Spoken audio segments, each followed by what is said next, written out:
Hello friends, स्वागत है आपका अपने यूट्यूब चैनल के अंदर। तो आज हम बात करेंगे कि मैंने आपको दिनचर्या अष्टांग हृदय लेसन नंबर 2 दिनचर्या के मैंने आपको फर्स्ट पार्ट बता दिया था। इसके अंदर हम लास्ट में बात कर चुके थे अंजन। तो अंजन की बात करने के बाद में हम यहाँ पर आते हैं, एक अच्छा सा कोटेशन दिया गया है इसके अंदर। तो वो क्या है सुनेगा। देखिए इसमें गिवन है ततो इसके बाद में नावन गंडूस धूम तांबुल भाग भवे थे।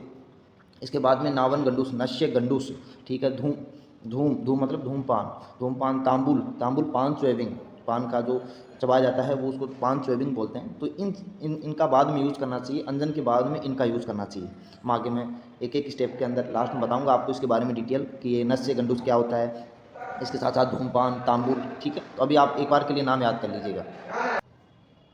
इसके बाद में कोटेशन में गिवन है कि contraindication of intake of तांबुल और बेटल च्वेरिंग, कि किस किस को ये जो तांबुल है उसका सेवन नहीं करना चाहिए। तो इसके अंदर बहुत अच्छा सा कोटेशन दिया गया है कौन सी स्थिति में इसका यूज़ नहीं करना चाहिए। देखिए तांबुल शक का मतलब होता है इंजरी टू द चेस्ट के अंदर कोई इंजरी है तो उस कंडीशन के अंदर तांबुल का यूज़ नहीं करना चाहिए। पीता स्त्री मतलब रक्तपित्त की कंडीशन में रुक्ष जिसके अंदर बॉडी के अंदर ड्राइनेस रहती है उस कंडीशन में, उत्कुपित चक्षुषायाम जिसके अंदर आई डिसऑर्डर कोई भी हो सकता है, उससे रिलेटेड कोई भी डिसऑर्डर है आई से रिलेटेड, तो उस समय तांबुल का यूज़ नहीं करना चाहिए, ठीक है। इसके साथ साथ विष पॉइजनस कंडीशन हो गई, मूर्छा बेहोशी, मर्दाता एल्कोहलिक टॉक्सिकेशन, इसके अंदर अल्कोहल का सेवन कर रखा हो तो उस कंडीशन में यूज़ नहीं करना चाहिए। मर्दाता नाम न पथ्यम शोषिनमपी होता है dryness of I and tuberculosis, जिसके अंदर की आइज़ के अंदर ड्राइनेस रहती है या फिर पूरी एक बॉडी के अंदर भी ड्राइनेस रहती है, तो उस कंडीशन में इस तांबुल का सेवन नहीं करना चाहिए, निषेध है।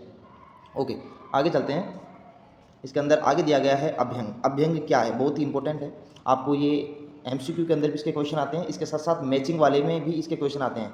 जैसे कि आगे आएगा इसमें एक एक्सरसाइज और आएगा, ठीक है। तो ये मैचिंग वाले से इसमें से जो इंपॉर्टेंट पॉइंट्स होते हैं उनमें से मैचिंग वाले क्वेश्चन उठा लेता है। जैसे मैं आपको भी बताऊंगा कि इसमें कैसे क्वेश्चन बनते हैं, सुनेगा। तो ये आपको इंपॉर्टेंट है, ये आपको याद कर लेना है कि अभ्यंग माचरित्रियम से जराश्रम वाता दृष्टि प्रसाद कुष्ठ यायु स्वप्न सुत्व कत्व दाढ़र्य कर्त सिर श्रवण पादेशु तम विशेषण शीयते। अब देखिए इसका अन्वय करते हैं, शब्दों को ब्रेक डाउन करके बताता हूँ मैं आपको कि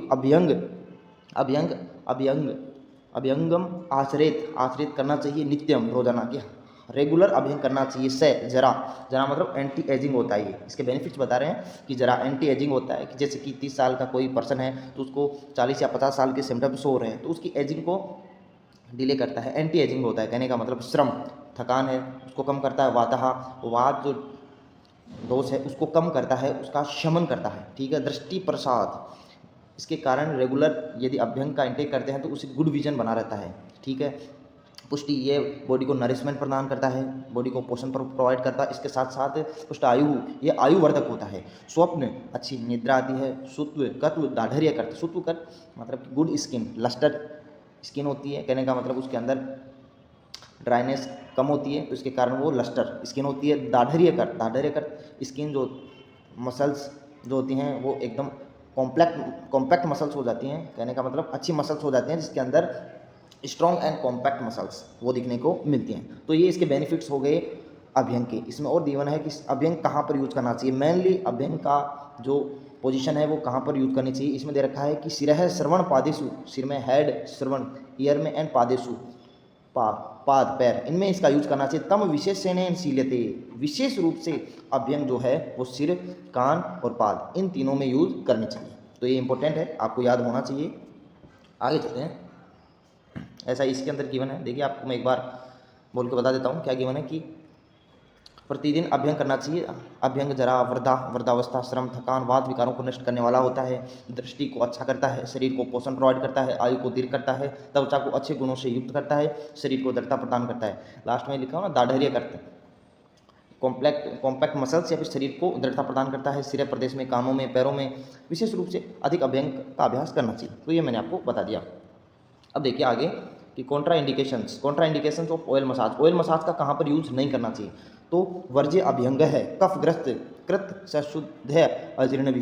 एक तो कफ रोग से ग्रस्त कोई पर्सन है उसमें कभी भी अभ्यंग नहीं करना चाहिए, क्योंकि ये बात का शमन करता है। इसका मतलब कफ को इंक्रीज कर रहा है और वैसे यदि कफ बढ़ा हुआ है तो ये दोषों को बैलेंस नहीं अनबैलेंस ज़्यादा करेगा। तो उसे और भी डिजीज बढ़ने की पॉसिबिलिटी बढ़ जाएगी। इसके साथ साथ दे रहा कृत्य से शुद्ध है, इसका मतलब होता है कि कोई पंचकर्मा प्रोसीजर यूज में पहले से चल रहा है तो उस टाइम पर भी इसका यूज नहीं करना चाहिए। जैसे कि पंचकर्मा थेरेपीज के अंदर वमन, विरेचन, नश्य, रक्त मोक्षण, बस्ती, तो ये कोई सा भी प्रोसेस चल रहा है तो उस समय पर अभ्यंग का यूज़ नहीं करना चाहिए। ओके, आगे इसमें दे रहा अजीर्ण भी, अजीर्ण इंडाइजेशन की कंडीशन में, तो ये बहुत सारी कंडीशन है जिसके अंदर ऑयल मसाज नहीं करनी चाहिए। आगे देखिए कॉन्ट्रा इंडिकेशन ऑयल मसाज कफज विकारों में, प्रतिशयी विकारों के अंदर मैंने बता दिया आपको पंचकर्मा जो शोधन थेरेपी चल रही हैं तो उन पंचकर्मा शोधन थेरेपीज के अंदर इसका यूज नहीं करना चाहिए। इसके साथ साथ इसके अंदर गिवन है, आगे देखिए कि अब आगे आता है एक्सरसाइज। देखिए एक्सरसाइज क्या है, सुनिएगा। एक्सरसाइज यहाँ पर दे अभ्यास, क्या है एक्सरसाइज, तो ये भी इंपॉर्टेंट कोटेशन है, ये आपको याद कर लेना है। ये भी मैजिक सेंटेंस में आता है कई बार कि एक्सरसाइज से यहाँ से एक पॉइंट पिकअप कर लेगा। मैं बताऊंगा आपको कि लाघवम बॉडी के अंदर लाइटनेस, हल्कापन महसूस होता है। कर्म सामर्थ्यम, जो आप रेगुलर वर्क कर रहे हो उसके अंदर आपका फोकस वो इंक्रीज करता है, ठीक है। दीप्तो अग्नि डाइजेस्टिव फायर को इंक्रीज करता है। कि लाघवम बॉडी के अंदर लाइटनेस, हल्कापन महसूस होता है। कर्म सामर्थ्यम, जो आप रेगुलर वर्क कर रहे हो उसके अंदर आपका फोकस वो इंक्रीज करता है, ठीक है। दीप्तो अग्नि डाइजेस्टिव फायर को इंक्रीज करता है। मेद सहस्य, इसके अंदर मेद जो फैट है उसका बर्न करता है, उसका क्षय करता है। विभक्त घन गात्रत्वम व्यायाम दुख जायते, विभक्त घन गात्रत्वम, कहने का मतलब व्यायाम एक्सरसाइज करने से जो बॉडी है, बॉडी के अलग अलग एंड सेपरेट जो पार्ट हैं वो एकदम स्पष्ट और क्लियर रूप से विजिबल होते हैं। इसके साथ साथ वो स्ट्रॉन्ग भी होते हैं। जैसे मैं आपको एक एग्जांपल बताऊं कि जो जिम पर्सन्स होते हैं वो लॉन्ग टाइम से यदि जिम ज्वाइन कर रखे हैं और एक्सरसाइज करते हैं तो उनमें जैसे सिक्स पैक बन जाते हैं। तो सिक्स पैक बन गए, इसका मतलब जो सिक्स पैक की कंडीशन है उसके अंदर सिक्स पैक जो सिक्स अलग अलग सेगमेंट हैं वो क्लियर रूप से विजिबल होते हैं, स्पष्ट होते हैं, ठीक है, और स्ट्रॉन्ग होते हैं। तो वैसी कंडीशन हो जाती है। विभक्त घन गात्रत्व व्यायाम दुख जाते, व्यायाम से ही उत्पन्न होते हैं, ठीक है। ये इंपॉर्टेंट कोटेशन है, आपको याद ही करना है। ओके, तो इसमें से जैसे मैंने आपको बताया कि उसमें से ऑयल मसाज अभ्यंग में से क्वेश्चन ऐसे पिकअप कर लेता है कि निम्न में से कौन सा अभ्यंग का यूज है, तो उसमें आपको ये पता होना चाहिए जो अभ्यंग है वो वातहार, वात को कम करने के लिए यूज में होता है। इसके अलावा जो एक्सरसाइज है उससे लाघवम, बॉडी के अंदर लाइटनेस मिलती है। इसके साथ साथ मेदसेस है, फेट है उसका क्षय करता है, विनाश करता है। ये आपको पॉइंट याद में होने चाहिए, यहाँ से एमसीक्यू पुट होता है। आगे देखते हैं कि व्यायाम परिचय। मैंने आपको भी बताया कि व्यायाम करने से शरीर में लघुता आती है, इसके साथ साथ कार्य में शक्ति बढ़ती है, अग्नि बढ़ती है, मेद धातु में जो उसका क्षय होने लगता है, शरीर के अंग व प्रत्यंग स्पष्ट दिखाई देते हैं और वे ठोस हो जाते हैं। ओके, अब देखिए व्यायाम निषेध, किस किस को व्यायाम नहीं करना चाहिए, ये बहुत अच्छा सा बताया गया है। कॉन्ट्रा इंडिकेशन ऑफ व्यायाम कि वात पिताई बालो वृद्धो अजीर्णे चतम त्यजेत। वात पिताई जो वात और पित्त के डिसऑर्डर से जिसका प्रकोप है उसको यूज में नहीं लेना चाहिए। बालक है, वृद्ध है, अजीर्ण, चतम त्यजेत, इनको त्याग देना चाहिए, ठीक है। अब ये हो गया। अब व्यायाम, मेथड ऑफ व्यायाम कि व्यायाम के तरीके आखिर हैं क्या, ठीक है, व्यायाम करने का सही तरीका क्या है, तो वो एक अच्छा सा कोटेशन दिया गया है, तो सुनिएगा क्या है। मेथड्स ऑफ व्यायाम या एक्सरसाइज की अर्धसकत्या निश्यवस्तु बलिभिः स्निग्ध भोजिभिः शीतकाले वसन्ते च मंदमेव ततो अन्यदा तम कृत्वा अनुसुक देहम मर्दयेच्छ समन्ततः। बहुत ही अच्छा बोला है। देखिए क्या बताया गया है कि अर्धसकत्या निश्यवस्तु बलिभिः स्निग्ध भोजिभिः, बलिभिः बलवान और स्निग्ध भोजिभिः, ज़्यादा स्निग्ध भोजन करने वाले, बलवान और ज़्यादा स्निग्ध भोजन करने वाले पर्सन्स को शीतकाले वसंती, शीतकाल में आगे आपके आएगा कि शीतकाल की दो ऋतु होते हैं। उसके अंदर आपका एक तो आता है शिशिर, ठीक है, और एक आता है आपका हेमंत। शिशिर और हेमंत शीतकाल की दो ऋतु होती हैं। इसके साथ साथ वसंत, ये तीन ऋतु होगी, ठीक है। शिशिर, हेमंत और वसंत, जिसमें आप शिशिर और हेमंत जो हैं वो शीतकाल की ऋतु होते हैं आपकी। तो इन ऋतु में अपने शक्ति की, अपनी कैपेसिटी की, आधी कैपेसिटी के बराबर एक्सरसाइज करनी चाहिए। एक बार दोबारा सुनिएगा कि इस भले भी बलवान और स्निग्ध भोजन करने वाले जो लोग हैं, पर्सन्स हैं, उनको शीतकाल, कहने का मतलब शिशिर और हेमंत, और इसके साथ साथ वसंत ऋतु में अपनी फुल कैपेसिटी की हाफ कैपेसिटी के बराबर एक्सरसाइज करनी चाहिए, ये बताया गया है। आगे देखिए इसमें एक और दिया गया है कि मंदमेव ततो अन्यदा तम कृत्वा अनुसुखम देहम मर्दयेच्छ समन्ततः है। और बाकी जो तीन ऋतुएं बच गई, कौन कौन सी बच गई, इसके अंदर आपकी ग्रीष्म ऋतु बच गई, वर्षा और शरद। इन ऋतु में तो हाफ कैपेसिटी से भी कम एक्सरसाइज करनी चाहिए। बहुत ही अच्छा सा कोटेशन दिया गया है, ये आपको याद होना चाहिए। आगे देखिए, आगे इसके अंदर बताया गया है, ये जो मैंने आपको भी बता ही दिया वही इसके अंदर गिवन है। मैं एक बार आपको जल्दी से रीडिंग करके बता देता हूँ क्या गिवन है। देखिए इसके अंदर गिवन है कि बलवान और स्निग्ध भोज्य पदार्थों का सेवन करने वालों के द्वारा शीत ऋतु, वसंत ऋतु में आदि शक्ति से व्यायाम करना चाहिए। अन्य ऋतु जैसे ग्रीष्म, वर्षा और शरद में कम अर्थात अर्ध शक्ति से भी कम व्यायाम करना चाहिए। तो वही बात है जो मैंने अभी आपको बताई। आगे देखिए कि अब ओवर एक्सरसाइज करने से क्या क्या नुकसान हो सकते हैं। इसके अंदर बताया गया है ओवर एक्सरसाइज करने से क्या क्या नुकसान हो सकते हैं। ओके,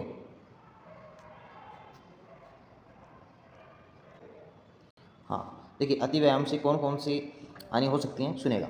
इसके अंदर बताया है कि तृष्णा, यदि ओवर एक्सरसाइज की जाती है तो प्यास थ्रस्ट ज़्यादा लगती है, क्षय है, बॉडी का क्षय होता है, प्रमरता को स्टिमुलेट करता है, रक्तपित्त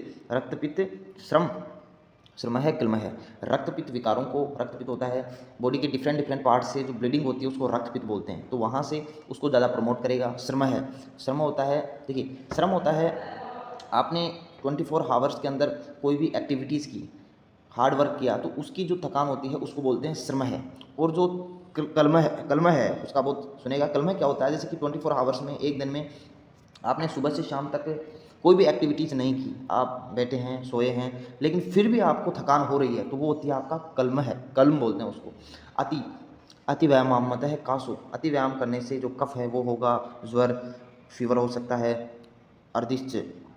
अर्दिश वोमिटिंग हो जाती है, ज़्यादा होते हैं। तो ये आपको याद रखना है कि ओवर एक्सरसाइज करने से तृष्णा बॉडी के अंदर से, इसके साथ साथ ये रक्तपित्त विकार जो हैं उनको ज़्यादा प्रमोट करता है, शरीर के अंदर थकान होगी, ठीक है, इसके साथ साथ खांसी, ज्वर, फीवर और इसके साथ साथ उल्टी, वोमिटिंग, ये होते हैं जो ओवर एक्सरसाइज करने से होते हैं, ठीक है।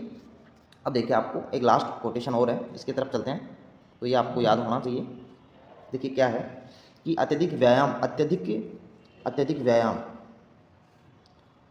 व्यायाम जागरण आदि विनाश के कारण क्या है सुनेगा। कि व्यायाम जागरण ध्वनि स्त्री हास्य भाषादि सहसम गज सिंह है इवाकर्षण भजंती विंशति। बहुत ही अच्छा सा कोटेशन बताया है कि व्यायाम जो है वो व्यायाम हो गया, जागरण, इसके साथ साथ स्त्री के साथ सहवास करना, हंसी मजाक करना, साहसिक कार्य करना, अचानक कार्य करना, अत्यधिक सेवन करने से, ठीक है, शक्तियुक्त मनुष्य का भी उसी तरह से नाश होता है। गज सिंह है इवाकर्षण भजंती विष्टि, उसी तरह नाश होता है जैसे कि मरे हुए हाथी को शेर खींच कर ले जाने का दुस्साहस करता है, वह स्वयं मर जाता है। एक बार दोबारा से सुनेगा, इसमें क्या बताया गया है कि व्यायाम जागरण मार्ग गमनम, स्त्री सेवन, हंसना बोलना, साहसिक कार्यों का अत्यधिक सेवन करने से पता लगा कि जो जोखिम भरी काम है, डेंजरस कार्य हैं, उनको खुद ही ज़्यादा एक्टिविटीज़ में इन्वॉल्व हो रहे हैं। शक्तियुक्त मनुष्य का भी उसी तरह से नाश होता है, पावरफुल मनुष्य का भी उसी तरह से नाश होगा जैसे कि मरे हुए हाथी को शेर खींचकर ले जाने का दुस्साहस करता है तो वह स्वयं मर जाता है। कहने का मतलब ये डेंजरस एक्टिविटीज़ के अंदर इसको इन्वॉल्व किया गया है। तो आज के लिए इतना ही, मिलते हैं नेक्स्ट वीडियो में, तब तक के लिए जय हिंद, जय भारत। यदि आपको हमारे वीडियो पसंद आए हैं तो चैनल को लाइक सब्सक्राइब जरूर करिए।